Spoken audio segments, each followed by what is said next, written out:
Okay, so let's start. So, good evening guys. So, today is evening. So, pasensya na. But we're going to start our discussion. Supposedly, dapat nung Monday. Kaya lang dahil, alam nyo na, wala tayong room. So, we're going to discuss it here. So, i-record ko to sa YouTube. Kasi kung naka-record lang sa hindi nyo rin ma-open dahil mataas yung gig. So, ang pinaka-ano lang natin is sa YouTube. So, this one is supposedly the payroll using Excel. So, para at least madali kayong matuto kung paano siya ginagawa sa Excel. Para mas madali sa part nyo. So, we have samples here. We have 10 employees. So, ito. So, they are earning so much. Having 421,500 monthly salary for the 10 employees. So, this person are working in Magnolia Incorporated in General Trias, Cavite. So, they receive 13-month pay every year and with 800 monthly rice allowance. So, aside from the 13-month, they also receive 800 pesos monthly rice allowance. And then, based on the requirements, si USAP, si Castor, and Puentes, who have, yung malalaking salary, 58, then they have 60,978,000. So, they are the one who receive 1.5 bonuses every year. And then, no computation made for late absences and overtime. And then, sabi dito, this is a 1-month payroll computation, month of March. And then, other requirement is, there is one special holiday, only Reynoso, Molina, and Tanyamor. So, only Reynoso, Molina, and Tanyamor were present during the special holiday.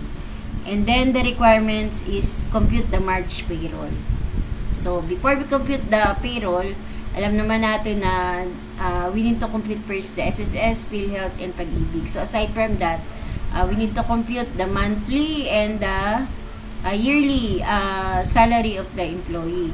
And sabi dito, they are working in General Trias. So, di ba, based do sa na-discuss natin last time, wag niyong kalimutan na kapag those employee are not working in Pasig, and then Pasig, somewhere in Ortigas, and then those working in Taguig, and then Quezon City and Makati. So, yung mga lugar na yon ay ang working days nila is only 22 days while dun sa hindi nabanggit is 26 days. So, definitely General Trias is Monday to Saturday. So, we'll start with our payroll. So, we have here, we need to compute Magnolia Incorporated. So, we have Magnolia Incorporated, and then we have payroll. So, it says there that it's for the month ended March 2026. Ayan. For the month ended 2026. So, ganyan yung paggawa. And then, we need to ayan, lagay natin kasi yung numbers. And then, yung name of employee, yung kanina, parang ikakopy lang natin mamaya. And then, we have here the monthly payroll. Okay, so we have here the name of employee. So, inano ko lang siya, ginitna. So, we have name of employees. And then, we have their monthly salary. Okay. So, we have the monthly salary. And then, lagay natin yung annual salary. Itatago natin mamaya kasi para at least hindi na mahirap mag-compute. Pero, pag nagawa na natin, pwede natin siya itago para lang ano. So, tingnan nyo to guys. So, naglagay ako dito ng number. So, para madali at hindi na isa-isa ang ng numero, lagay nyo lang equals, and then 1, dinala ko doon, and then plus 1. So, 2 na siya. Ngayon, dahil meron na siyang program, i-ano nyo na lang, ito, Copy, and then this one is hanggang, ayan. So, we have hanggang 10 lang. So, burahin nyo na yung ibang ginawa natin na, ayan. And then, para medyo malaki naman ng konti. So, aanuhan nyo lang. Ito, highlight. And then, iurong nyo yung isa. Yung sa 1 o kahit saan dyan. Pare-pareho na siyang uurong. Okay? And then, we have the employee's name. So, siguro copy-paste na lang natin yung employee's name.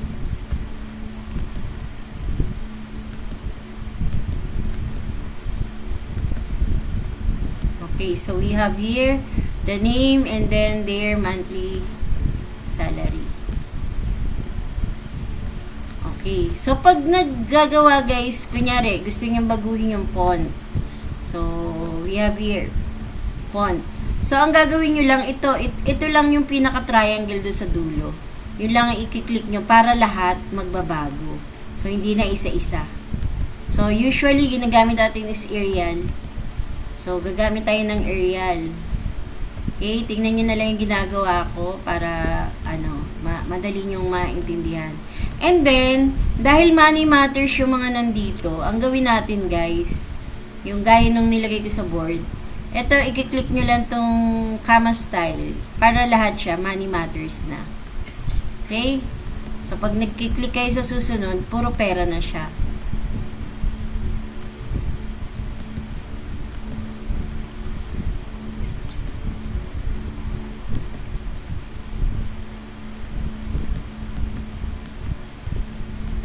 Okay, so we have annually.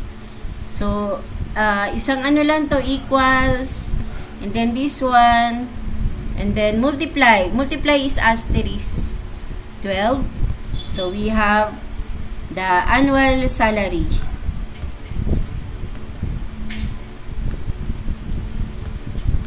Para hindi mahirap sa inyo. Okay, we have here the annual salary. And then, ang una nating i-compute is yung per day. So, we have per day. O, nung una, mahirap. So, since meron na tayong Excel, madali lang yan. Equals monthly salary divided by 26. So, we have 915.38 po Reynoso. And the rest, copy-paste na lang. Okay, so madali lang, 'di ba? And then we have the per hour. So yung per hour is magbe-base kay per day. So meron tayong per hour. And then so we need to compute this one. Manggagaling naman kay per day equals tapat kay per day divided by 8 hours kasi 1 day is equals to 8 hours. So definitely, wala naman sa problem na merong mga late, absences, etc. Pero, kailangan pa rin yung lagyan ng table. So, dito, ilalagay natin. So, number 1 is yung late. So, minus yan. And then, we have the absences. Minus din to. Pero, wala naman. So, okay lang yan. At least, nandyan na. Kasi, kailangan natin makuha yung gross salary na tinatawag. And then, ano yung susunod? And then, we have yung mga overtime. So, first is the overtime, yung 1.25. And then, we have the special holiday. Ayan. Masyado na siyang malaki. Hindi na siya makita. So, ang gagawin nyo, yan. So, ito lang. Saglit. Ayan. Ito lang ang i-click nyo, yung may AB sa taas. Wrap text ang tawag dyan. So, ayan. Para at least makikita mo pa rin siya. And then, we have the regular holiday. Regular holiday is 200% if papasok yung employee. Pero wala naman bearing kung hindi siya papasok. Pero at least, ilalagay mo pa rin. Kasi baka merong mga employee na pinapasok. At least, alam mo kung magkano yung itataas niya. And then, ano pa? So, we have Sunday OT or Sunday overtime. And then, we have yung additional na 10% o yung So, additional OT. yun na lang ilagay ko yung, basta yung may 10% yun, yung diniscuss natin last time. So, after having this additional, so we have our gross salary. So, gross. So, importante na alam nyo kung paano mag-compute ng maayos. So, we have syempre magbe-base siya kay monthly salary, minus late, minus absences, plus overtime. So, dahil, even though walang laman ito, at least, meron na tayong computation ng gross salary. Para at least, hindi tayo magkakamali. Okay? So, we have equals. Punta tayo sa monthly salary. And then, add, plus. I-add natin yung ating OT. Plus, Sunday, special holiday. Plus, regular holiday. Plus, Sunday OT. Plus, additional OT. So, dahil masyado siyang marami, ang gawin nyo na lang, i-open close parenthesis nyo yung inyong program. Ayan. So, dahil may open close parenthesis, mag-aano ulit tayo ng minus do sa ano. And then, open parenthesis, late, plus, absences. Then, close. Para at least, yung ating program ay tama. So, kunyari, maglagay ako dito ng holiday. Kunyari, 560. Papasok na doon. Mag-a-add na siya ng kusa. Kasi meron na kayong ginawa na computation. Okay. So, gawin natin yung nandun sa problem. Kasi, napansin ko, meron dun sa problem. Saglit Sabi dito, sa requirements number, eto, ginawa na natin to, diba? So, ginawa natin yan kasi 26 days. So, eto, wala pa. Bonuses, mamaya yan. No computation for late absences. So, wala naman. So, hindi na natin kailangan gawin yan. This is a 1-month payroll computation for the month of March. O, ginawa naman natin. And then, there is one special holiday only for Reynoso, Molina, and Tanyamor. So, gawin natin yung kanilang holiday. So, meron silang additional 30%. Kasi kasama na sa payroll yung buong ano. So, meron daw kay Reynoso. Ito, si Reynoso. So, special holiday, so equals to yung ating per day. And then, multiplied by 0.30 kasi special holiday. Okay, so may holiday siya. Ngayon, na-compute na natin yung holiday ni Reynoso. So, yung kay Molina and Tanyamor, copy-paste na lang. Okay, copy, and then, tapat kay Tanyamor. Enter. And then, copy, tapat kay Molina. Enter. Okay. So, ayan na yung computation. So, itong kinumpute natin is the gross salary itself. So, dito sa baba, gawa tayo ng yung total na tinatawag, yung ating computation ng total. Para at least, ayan. Lagyan ko lang dito ha. Total. So, we have total here. And then, we have, dito lang tayo, gawa muna ng computation, ka-copy-paste na lang natin. So, we have, ayan. And then, ayan. And, sum. Ayan. So, may sum na siya. So, this one is 421,500. Ka-copy-paste ko na lang mula dito, hanggang dito sa ating gross salary. Okay? Enter. So, meron na tayong amount. So, again, pag may nakita kayong ganito, ibig sabihin kulang lang sa line. So, iurong nyo lang. Ayan. So, meron na tayong amount. Okay, next is our deduction.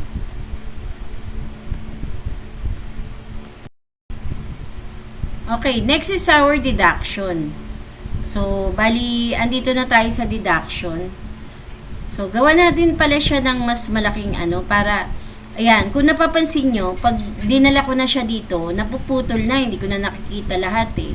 So, para maiwasan yun, ipiprease natin. So, gagawa ako dito ng line. So, mag-i-insert ako ng isang line. Ayan. Maliit lang na line ang kailangan ko para lang makita ko yung laman nung nasa kabila. So, mag-i-insert din ako sa kabila. So, ang aim natin is makakuha tayo ng parang cruise. Yung pinaka gitna ng cruise, doon natin ilalagay. Kunyari ito ha. Yan. So, nakikita niyo yung itong maliit na portion na to. Iyaano natin yung view and then freeze. Ayan. So, yung maliit na yan. Ngayon, kahit nandito tayo sa dulo, makikita na natin. So, at the same time, alam natin kung sino yung binabawasan natin o dinadagdagan. Okay? So, maganda na siyang tingnan. And then, magdadagdag pala ako dito ng isang line dito. Para mai-ano natin yung laman. Insert ako ha. Yan. So, yung in-insert ko, sorry po, baliktad. Ulit ha, lalakihan ko lang yung sa kabila. Doon ako ayan. So, itong isa ang kailangan kong lakihan. Ayan, hindi yung isa.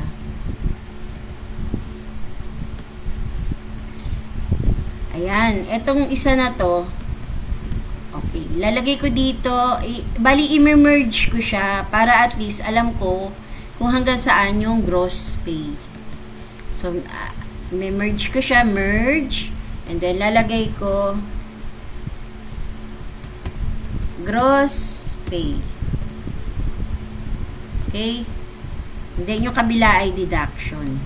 So, later na lang pag na-kompleto ko na yung sa deduction.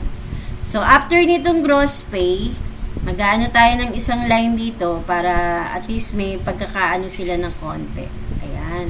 And then, lalagay natin dito deduction para alam natin na dyan na yung start. So, ano ba yung start ng deduction natin? We have SSS.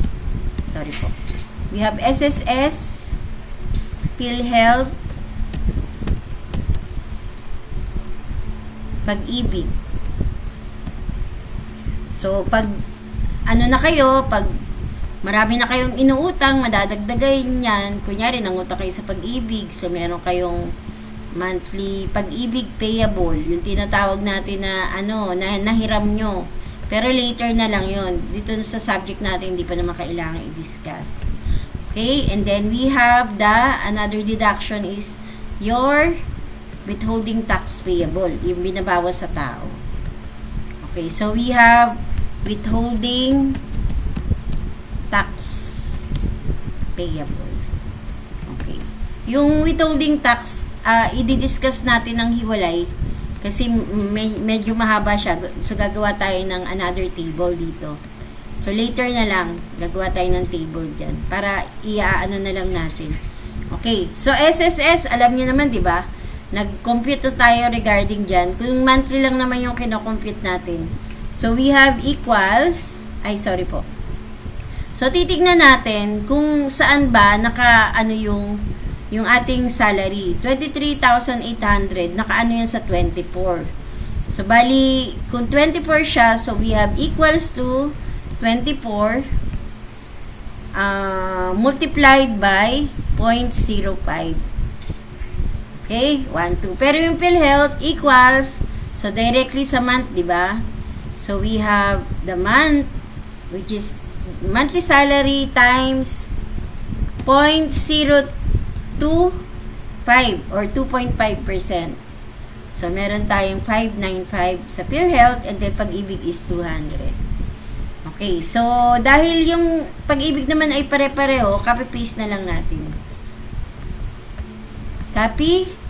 And then this one. And then, try din natin i-copy-paste yun sa PhilHealth. Pero pag may umover dyan na 2,500, ibig sabihin, kailangan na nating wala pa naman. So, ibig sabihin, eksakto lang yung computation. And then, this one, silip uli natin. So, ang payroll niya is 42,000. So, di ba, ang pinaka-maximum natin is 1,750 lang. So, no need to compute. So, we have 1,750. And then, we have, next one is 31,900. So, this one is 32. So, mag-compute tayo ng equals 32 multiplied by 0.05. Okay, so 1,600. And then, the other one is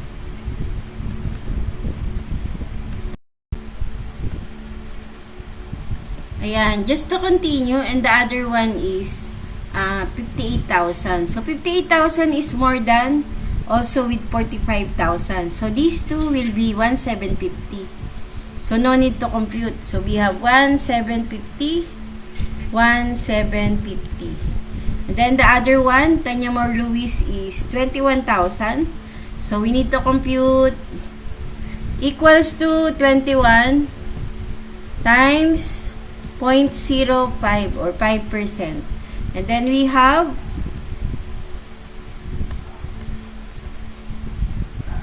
sorry, nag-minus ako. Kaya nagkaroon ng ano. Okay. Ay, ano yan?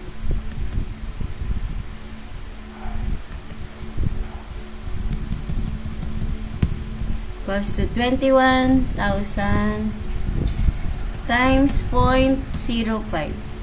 Okay. And then we have 78,000 and 42,000. So, yung magkasunod ay parehong maximum. 1,750. 1,750. So, no need to compute. And the remaining one is 8,900. So, this one is 19,000. So, equals to 19,000 times 0.05. So, we have 950 share. And then, this one is 6,900. So, this one is over na rin. So, we have 1,750.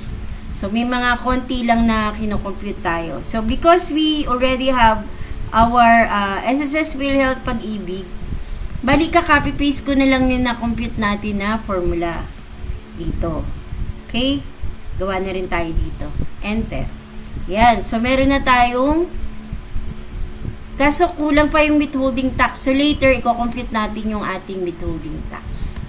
Pero possibly, when we try to compute our total deduction, we have, so, this one is total deduction. So, ganun rin yung gaya ng ginawa ko kanina. So, this one is wrap text. And then, this one, dahil magkakatabi naman sila, sum. Isasum natin yung hanggang dito kay withholding tax lang. Okay, so meron na tayong computation dito sa kabila.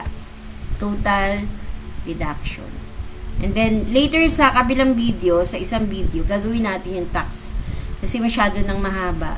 Baka mahirapang magbasa si YouTube kapag dinire-diretso natin. Okay. So, that ends our first discussion. Tutuloy natin sa kabilang video. So, ayan. Bye-bye muna, guys. We'll start with the other one.